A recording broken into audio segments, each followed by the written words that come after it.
Hola, ¿qué tal?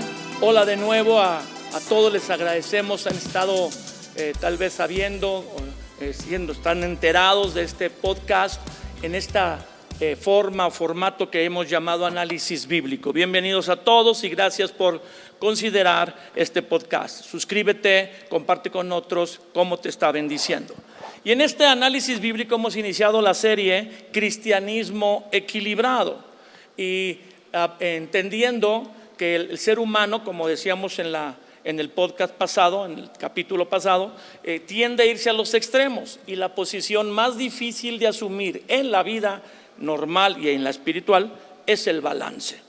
Y terminamos la sesión pasada hablando de lo que se necesita para no irse a los extremos, entre ellos varias verdades que sería bueno que todos supieran. Y hoy seguimos hacia adelante hablando de esta verdad real, la actitud de las personas yéndose a los extremos, con Roberto Evans, un invitado especial el día de hoy también. Gracias, Roberto, por estar de nuevo con nosotros.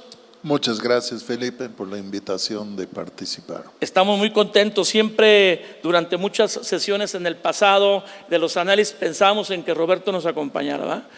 Algunas veces se le presentó alguna dificultad, pero hoy lo tenemos aquí. Dice que lo vamos a exprimir, dice él. Es un maestro de la Biblia. Y bueno, Sergio Ricardo Anaya, bienvenido, doctor Anaya. Saludos a todos. Robbie, un gusto estar aquí y Gracias. Bueno, qué bendición que podemos avanzar en estos temas. Adelante. Muy bien. Sergio citó en su participación pasada una porción interesante de la escritura en 1 Tesalonicenses 5. Dice el verso 21, examinadlo todo, retened lo bueno. Verso 22, absténganse de toda especie de mal. Examínenlo todo. Pues para examinarlo todo tenemos que haber leído o aprendido toda la palabra. Sergio.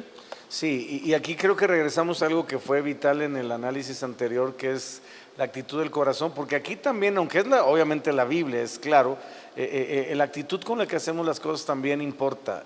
Yo recuerdo algo que decía nuestro pastor, el doctor Pardillo, y decía que criticamos lo que no conocemos o lo que no amamos.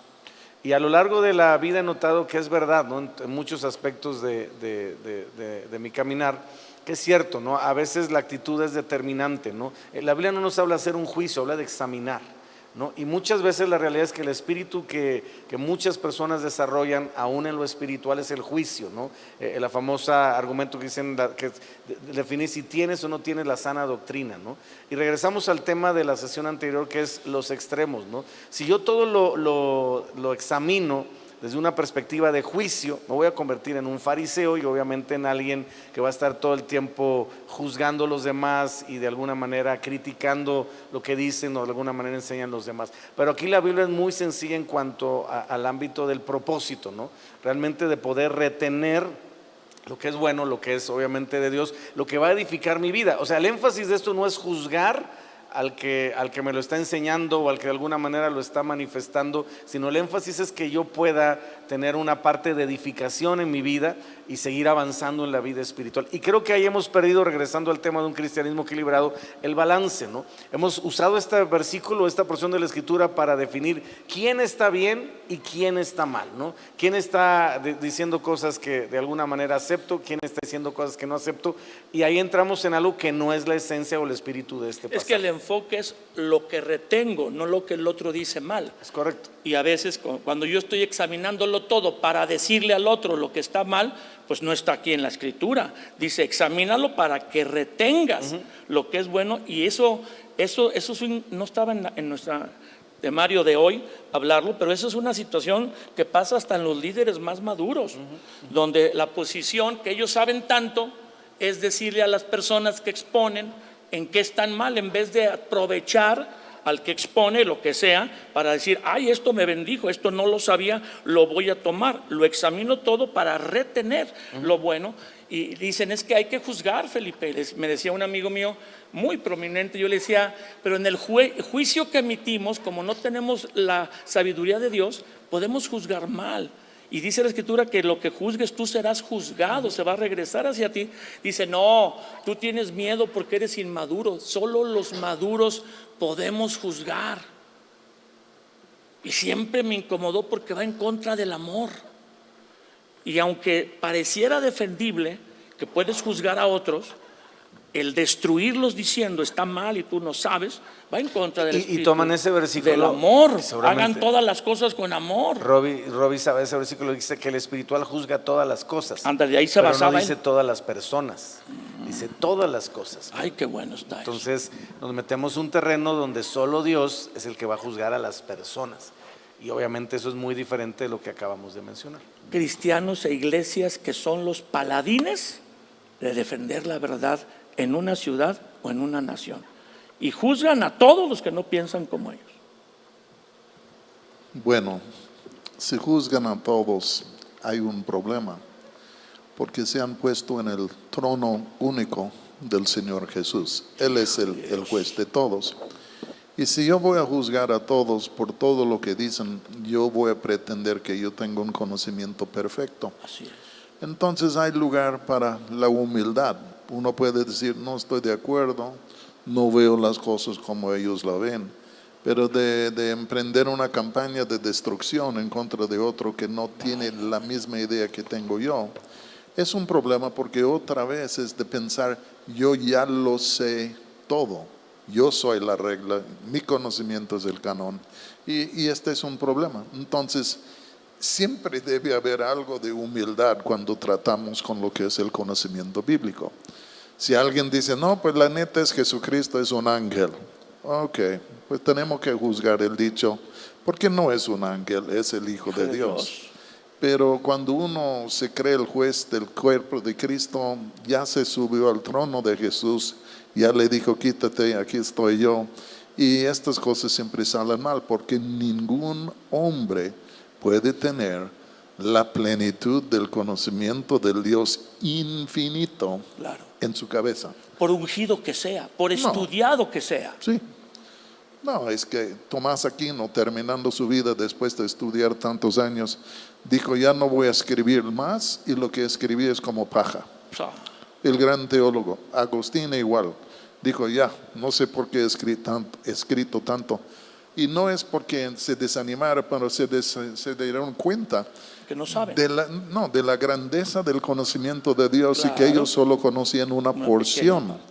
Y entonces necesitamos un poco de humildad. Se va la humildad con esa actitud y se va el amor, porque aplastas al otro en vez de estimularlo a crecer, le pones un tapón. Ya lo que tú enseñas siempre es malo.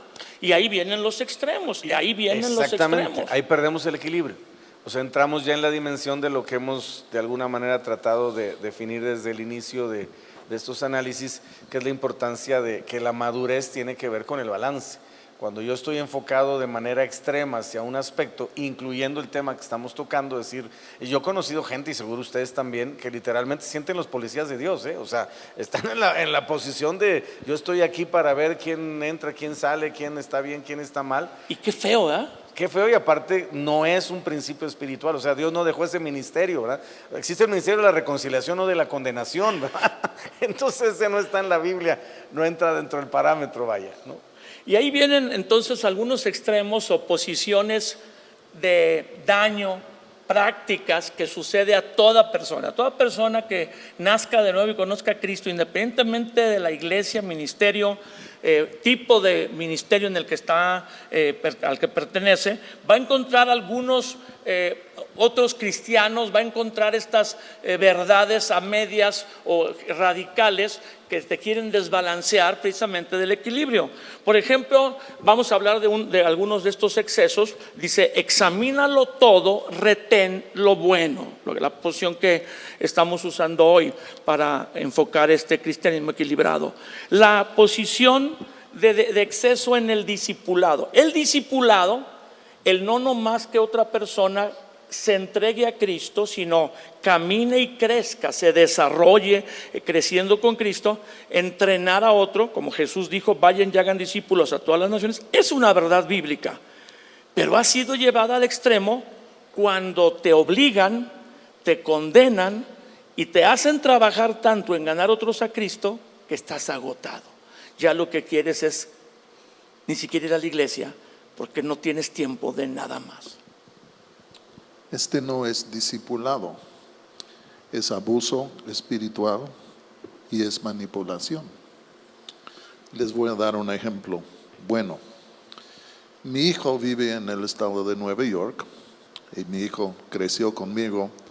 Entonces, en cuanto a martillos en sí, de herramienta de arreglar casas y todo, no aprendió nada de mí. Y entonces, un día estando ahí, él vive ahora al lado de su suegro. Mi hijo es el pastor, su suegro es el copastor ahora.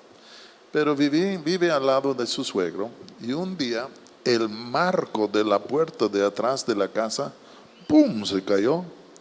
Y entonces mi hijo lo mira y dice, ¿qué hago? Y le digo, vete con tu suegro. Entonces va con el suegro dice, vete a la ferretería, compra 2 tornillos y trae un desarmador de tal.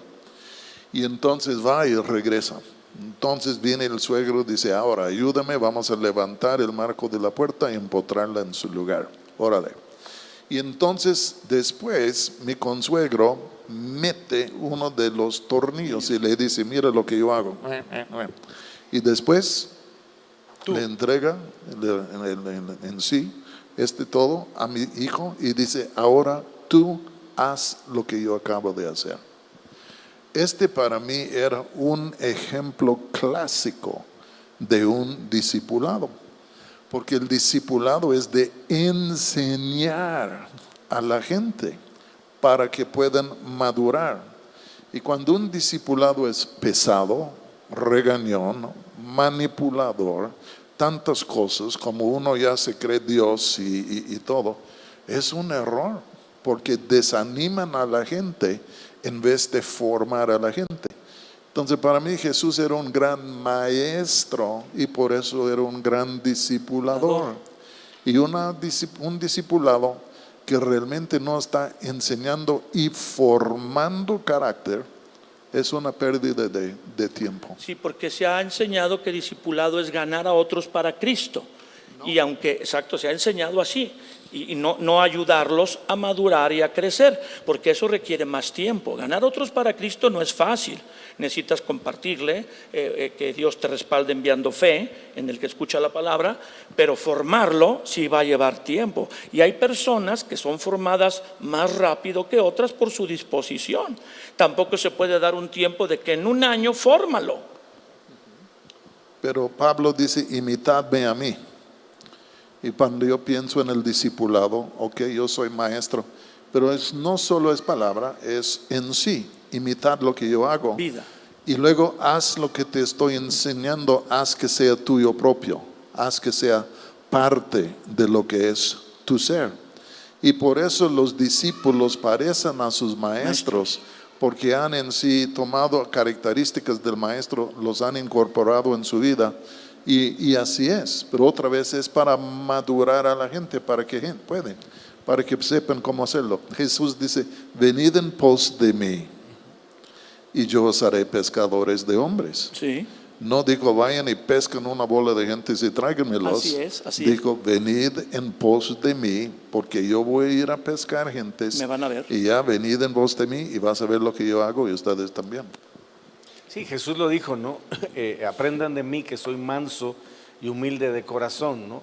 Y entramos en el terreno de cómo Jesús también, ese extremo que había, lo que mencionabas ahorita, antes de lo que nos explicó Robbie, Jesús lo considera y reprende muy fuerte a los fariseos de ese tiempo en relación a eso. Dice, cuando ustedes toman un discípulo, lo hacen más digno del infierno que ustedes, porque literalmente le ponen cargas que ustedes mismos, dice Jesús, no pueden llevar, ¿no? Entonces eso no es el discipulado, como decía Robbie, y a veces pensamos ya contemporalizándolo a nuestro tiempo, a nuestra temporada, sucede mucho que la gente piensa que el discipulado es tomar clases, ¿no? O sí. discipular ya tomé discipulado 1, 2 y 3. Exacto.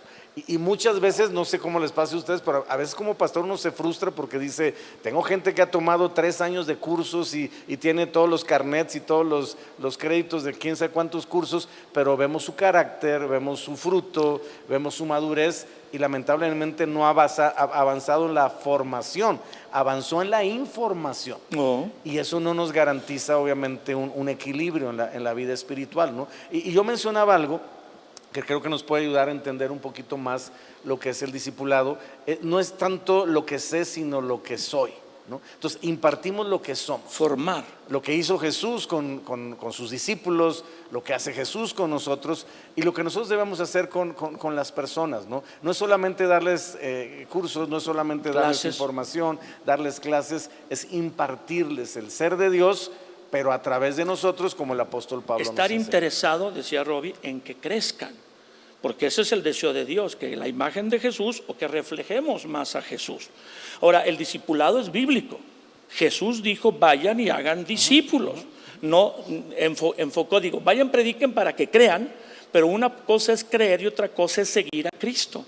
Yo acepto a Cristo, sigo a Cristo, sirvo a Cristo y vivo por Cristo. Son como niveles de madurez o crecimiento. Creo que el discipulado que está en la Biblia fue redescubierto por algunas personas que lo han enfatizado, como el doctor Cho en Corea, que redescubrió que había que reunirse en las casas. Mucho tiempo la gente solo consideró congregarse en edificios juntos como congregación, pero el doctor Cho redescubrió que también se reunían en el templo y por las casas, y habló de las células que estaba en la Biblia. Los que redescubrieron el discipulado dicen es que hay que enseñar y atraer a otros a Cristo, porque mucha iglesia se hizo floja. Se reunían y decían, pues si otros no conocen a Cristo, allá ellos. Y el discipulado enfocó, vayan por aquellas personas que no conocen a Jesús. Y bueno, pues las personas tienen su ritmo. Hay alguien que puede enseñar y cuidar a otro en 1 año o 2, y otro que lo tiene que cuidar 3, 4 años, otro 10. Jesús tardó 3 años para formar a los suyos, y a veces nos dicen, vas a tomar un curso de 1 año y ya vas a ser un discípulo y un líder. Creo que a veces es el deseo de los pastores, no malo, no perverso, pero desequilibrado, de crecer, de tener una iglesia muy numerosa, pero sin carácter o sin las personas fundadas en Cristo. Y el problema del discipulado más grande que yo veo, como dijo Roberto, es que se forza. Y a veces las personas que abrazan esta verdad que está en la Biblia y la viven así de intensidad, llegan a agotarse. Porque después de 10 años, 12 años de estar ganando y discipulando, te quemas, porque tu vida es solo eso y dejaste la vida social, la vida familiar, la vida de salud, por solo estar ganando a otros. Sí, o llegamos al punto de un énfasis en el hacer, que obviamente, probablemente después lo mencionemos más, un desequilibrio en el ser. O sea, ya no tengo tiempo ni siquiera para instruirme yo, para seguir creciendo, desarrollarme espiritualmente, porque todo lo he enfocado en atender a otros, en discipular a otros, en servir a otros, que no es malo, pero sí en un exceso puede generar un agotamiento espiritual que nos haga bajar la guardia de elementos tan importantes como la santidad y como lo que es obviamente el ser impartido de parte de Dios a mi vida, ¿no? A mi espíritu, a mi ser interior, ¿no? Y creo que ahí es donde muchas veces, hablando del extremo, un discipulado en un énfasis solamente en la capacitación o solamente en el crecimiento o solamente en el desarrollo puede generar un desequilibrio, y a la larga, en lugar de un aspecto bueno de desarrollo, lo puede generar en un aspecto que la gente colapse espiritualmente e inclusive termine apartándose de Dios por el desgaste. Roberto, tú visitas, digo, a lo mejor no todas, pero la mayoría de las grandes iglesias de la nación mexicana. Eres invitado a las iglesias icónicas de cada región o de cada zona o estado. Has estado en muchísimas congregaciones grandes, yo creo que a lo largo de los años, por lo menos aquí en México, que es donde yo conozco y te he visto, inclusive te he escuchado. A veces el énfasis está en el número y no en formar a que la gente crezca en Jesús. No hay nada de malo en que seamos muchos. Lo malo está en que solo seamos muchos sin raíz, sin fundamento. ¿O qué es tu consejo? Bueno, yo creo que obviamente la meta es de predicar el evangelio a todo el mundo, y hay cientos y miles de personas que se van a entregar, van a venir a Cristo. Pero de entre estos hay los que se acercan más y son los con quien formas una relación. Jesús tenía las multitudes, Jesús tenía en sí el grupo interior. Y estas personas se acercaron a Jesús, Él a ellos, y Él los discipuló. Pero Jesús, fíjense lo que voy a decir, les pudo discipular porque Él les dio su vida. Él entregó su vida, Él invirtió tiempo con estas personas. Él escuchaba su corazón, Él los conocía. Y es lo que decía Sergio, en sí el discipulado no viene por un curso. El discipulado viene por el tiempo pasado juntos, en donde el líder abre su corazón y el otro escucha. Y puede ser que tiene que escuchar 10 veces antes de que le cae el 20. Sí. Pero de todos modos es una impartición de vida y de carácter para que el discípulo comienza a reflejar la imagen de su maestro. Pero si es un curso, pues ¿dónde está la imagen? Y entonces yo creo que muchos, como decían, de estos cursos de discipulado, muy bien, yo le pondría estudio bíblico, algo así. Porque no puedes formar una persona si no tienes contacto con él. No puedes formar una persona si no le das tu corazón. No puedes formar una persona si no le das tu tiempo y viceversa. Porque el discipulado es personal. Claro, le estás enseñando algo. Pero yo creo que queremos un curso de discipulado impersonal, como una fábrica, como si estuviéramos fabricando sillas.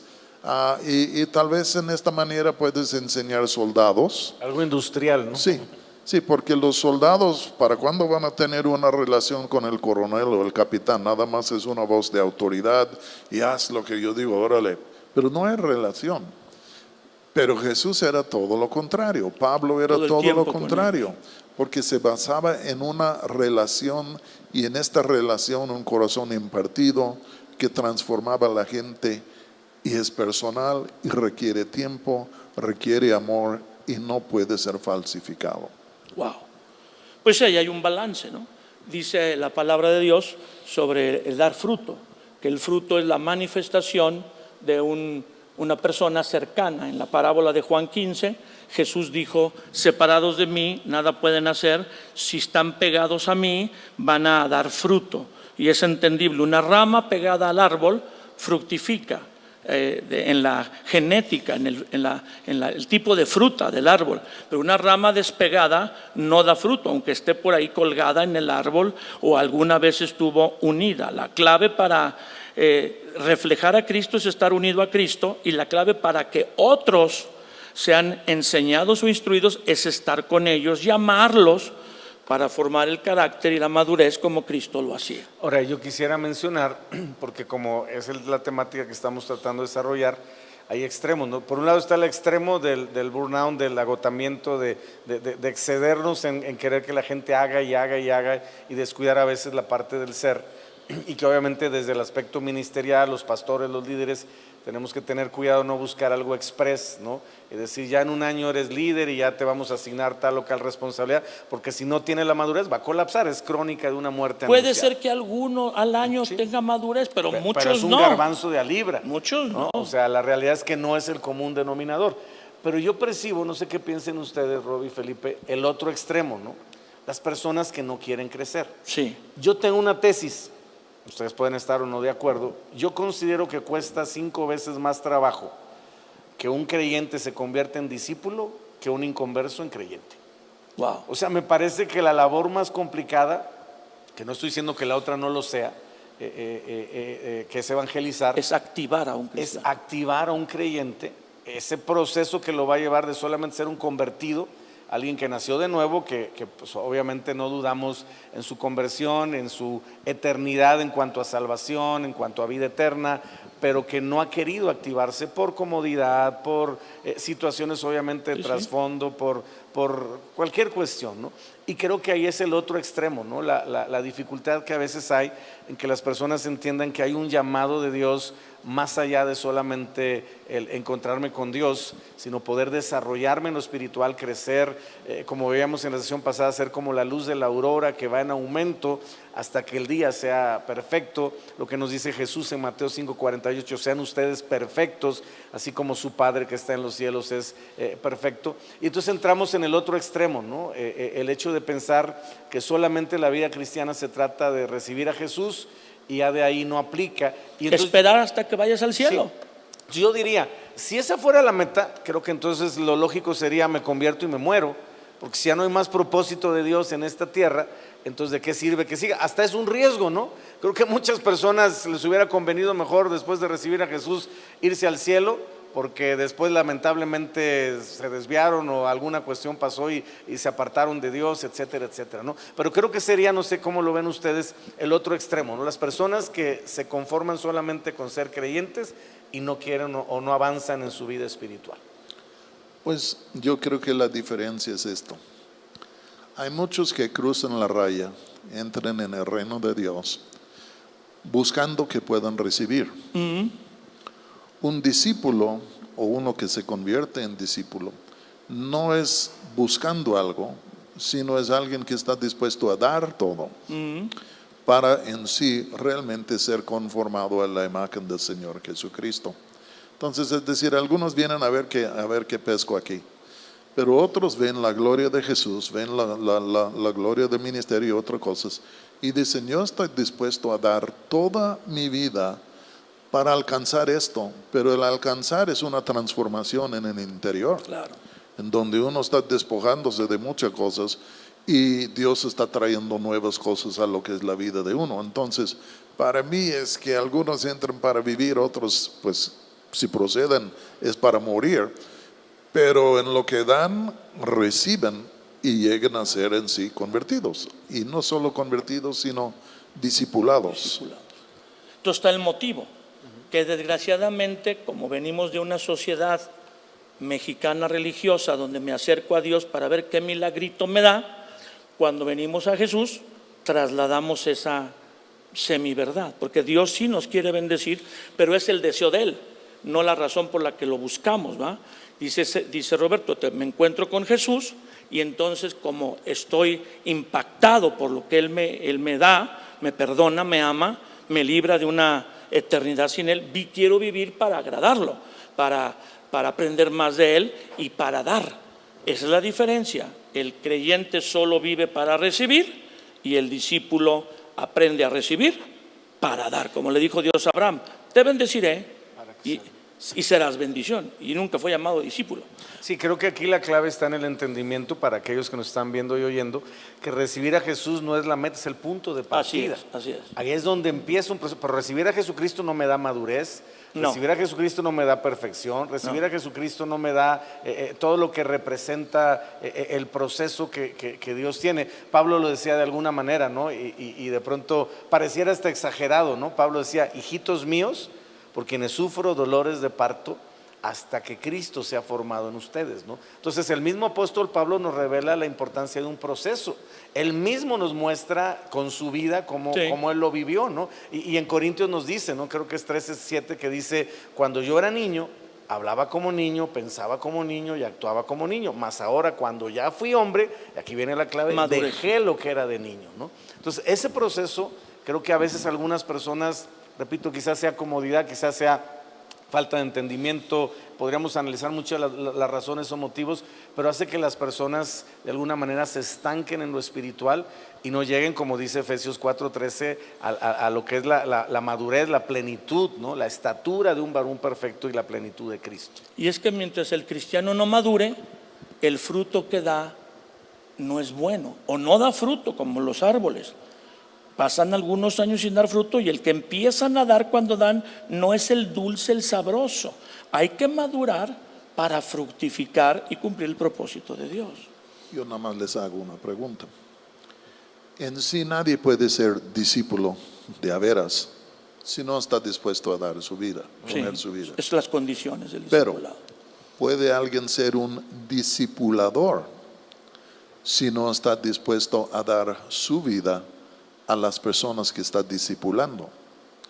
Y en esto vemos la falacia de lo que es discípulos de curso. Mandas un maestro, quién sabe quién sea, y nada más está dando un curso. Quién sabe si está dando su corazón. Y otra vez el pastor, el líder, está dispuesto a dar su vida a las personas que quiere discipular para que ellos puedan en verdad convertirse en discípulos, porque Jesús les dio su vida. Y el problema es, hay muchos líderes que quieren que todos se hinquen y todos den su todo, pero ellos no están dispuestos a dar su corazón. Están dispuestos a predicar, están dispuestos a mandar, están dispuestos a hacer muchas cosas, pero de dar su corazón a los discípulos ya es otra cosa. Y por eso es imposible, yo creo, de hacer 1000 discípulos en un día, porque Jesús después de 3 años tenía 12 y bien hecho. Y bien hecho, porque discipular realmente no es en sí tan mecánico como quisiéramos que fuera, porque es de dar el líder, y empieza con el líder. Si el líder da su corazón a los que va a discipular, algunos de ellos van a responder y dar el corazón, y en esta mezcla hay comunicación y pasan buenas cosas. Así es. Pero para mí la pregunta siempre es con el líder que quiere discipular: ¿estás dispuesto tú a poner tu vida para esta gente abiertamente, para que te conozcan, para que haya un roce, para que haya una comunión, para que puedan aprender de ti, no solo del púlpito, sino en las buenas y en las malas de la vida? A mí alguien me preguntó que cuál era la mejor manera de discipular, y yo le dije eso que dice Roberto. Dice, es que uno cree que para discipular hay que dar un curso y tenerlos en las sesiones de estudios, pero para discipular tienes que estar con ellos o ellos contigo. La mejor manera de discipular, a lo que yo vi a Jesús, claro que Jesús enseñaba, era que los traía con él, y durmiendo, comiendo. Literalmente, sí, bueno, él es perfecto, nosotros no, pero si yo me enojo, pues los que están cerca de mí se dan cuenta. Si me paso un alto, se dan cuenta porque van conmigo. Entonces es trayéndolos contigo, y se imparte no solo el conocimiento y la verdad o la revelación, sino se imparte la formación de Cristo en el que está discipulando. Sí, es toda una identidad, ¿no? Toda una imagen que se va impartiendo, y que me llamó mucho la atención lo que decía Robbie. Es verdad, Jesús se tardó 3 años para formar 12 y uno le salió medio chafuca, ¿verdad? Pero bueno, esa es otra historia. Pero al punto al que voy, a veces nosotros quisiéramos, ¿verdad?, en un año formar 1000, entonces estamos gruesos, ¿no? Porque le ganamos a Jesús. Pero ni Jesús, o sea, ni Jesús, ¿no? La diferencia estuvo en el efecto de esa formación. Yo creo que es la ambición sana, algunas veces no, de que un pastor quiere que la iglesia crezca. Pero hay medios naturales y hay medios artificiales. Y a veces el problema de la iglesia moderna, que yo estoy a favor de la modernidad en la iglesia, usar todo lo que se inventa y se aprende para beneficio, pero se usan técnicas de mercadotecnia en los discipulados. Literalmente a veces hay técnicas de mercadotecnia y de como Amway, ¿cómo se llama? Piramidal de net marketing. De marketing. Y entonces estamos en una congregación haciendo marketing espiritual en vez de discípulos. Y los queremos en 1 año o en 1 año y medio, pues sí. Sí, no funciona de esa manera. Y lo vemos con Jesús también. La mercadotecnia en la iglesia, a lo mejor no nos metemos en ese lugar. Salimos muy tarde de eso. Sí. Pero en Juan 6, si nosotros checamos y analizamos lo que Jesús hizo, cuando Jesús expresa que Él es el pan de vida, es ese momento, ¿se acordan ustedes?, donde está la multitud. Y uno podría decir humanamente o carnalmente, ya le hiciste, Jesús, ya te sigue una multitud, o sea, te vieron multiplicarlos. Ya vas en caballo de hacienda, como decimos en México, ¿verdad? Y Jesús da un sermón, un discurso que les pega una sacudida de miedo, y dice la Biblia que muchos dijeron esto de, dijo mi mamá que siempre no, y ahí nos vemos. Desde entonces muchos lo dejaron. Cuando yo era joven, hace 50 años, vino del sur, de Argentina a los Estados Unidos y Europa, el movimiento del discipulado. Sí. Eran 6 líderes, incluyendo Bob Mumford y otros que eran los meros. Por fin les pusieron el apodo los Reyes del Sur, porque la clave de este movimiento era la autoridad y la obediencia. Y es decir, que ellos te iban a discipular, pero tú tenías que ser absolutamente obediente a todo lo que te decían. Y no estoy exagerando. Llegaron a decirte en dónde podrías vivir, con quién te podrías casar, y algunos dijeron divórciate de esto. Te podrían decir en sí qué clase de pasta dental que esto. Y llegó a ser una situación de una autoridad absolutamente excesiva y pesada y dañina. Y todos fueron considerados buenos o malos discípulos si hicieron lo que los grandes dijeron. Por eso yo me troné en el sistema, yo nunca me quedé. Pero al fin de cuentas, todo esto se vino por abajo. Se cayó un día. Todo. Y de los 6 líderes, 5 de ellos, después hasta que pidieron disculpas públicamente por los daños que habían hecho en contra de la iglesia. Pat Robertson, ustedes conocen el nombre. Sí, Ralph Mahoney, conocen a Ralph Mahoney. Y otros que estaban en oposición. Catherine Kuhlman, que estaba en oposición. Porque con esta autoridad excesiva, realmente se despojaba a la gente de lo que era su propia voluntad, de su propia inteligencia, de su propia iniciativa, y eran como robots que nada más hacían lo que decía el gran jefe. Y dijeron que esto era un discipulado. No era un discipulado, ningún líder dio su corazón a esta gente. Era un ejército, era una secta. Y al fin de cuentas se vino por abajo, destruyó a miles de vidas, porque mucha gente inocente entró creyendo que este era en sí el cristianismo genuino. Pero cuando en sí los trajeron a una esclavitud de ley bajo toda esta gente, al fin de cuentas se apagó el fuego en el corazón de muchos de estos, perdieron su fe y su deseo de seguir a Cristo, y en vez de edificar a la iglesia, era la causa de la salida de miles y miles y miles de personas de la iglesia. Ese discipulado excesivo lleva un control autoritario que es totalmente fuera de la palabra. El modelo es Jesús, y Él es Dios. Bueno, estuvo en la tierra en un cuerpo de hombre, ahora está en el cielo, a la diestra del Padre, y nunca tomó un cristianismo autoritario, una autoridad, un liderazgo autoritario, así, un liderazgo autoritario al punto de romper tu voluntad y exigir obediencia extrema. Es peligroso, es un extremo, y esta está a peligro de ser una secta. Por eso hay que balancear, hay que ser discípulos, pero formándolos y dando tu vida para que ellos alcancen a otros como tú les estás dando tu tiempo y tu vida de esa manera.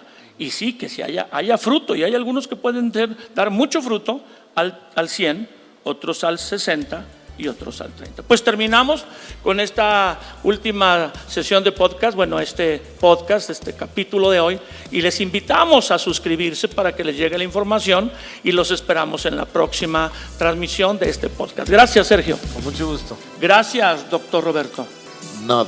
De nada, gracias. Gracias por acompañarnos este día y ser parte de esta familia del podcast. Ayúdanos a compartirlo con tus familiares, amigos y seres queridos. Si este episodio te ha bendecido, nos ayudaría mucho que nos escribieras una reseña o nos dejes un comentario en cualquier plataforma que nos estés viendo o escuchando. También puedes ayudar a que este podcast siga siendo una bendición a otros donando, por lo que te dejamos el link para que lo puedas hacer en la descripción de este episodio. Tus donaciones marcarán una diferencia en miles de personas.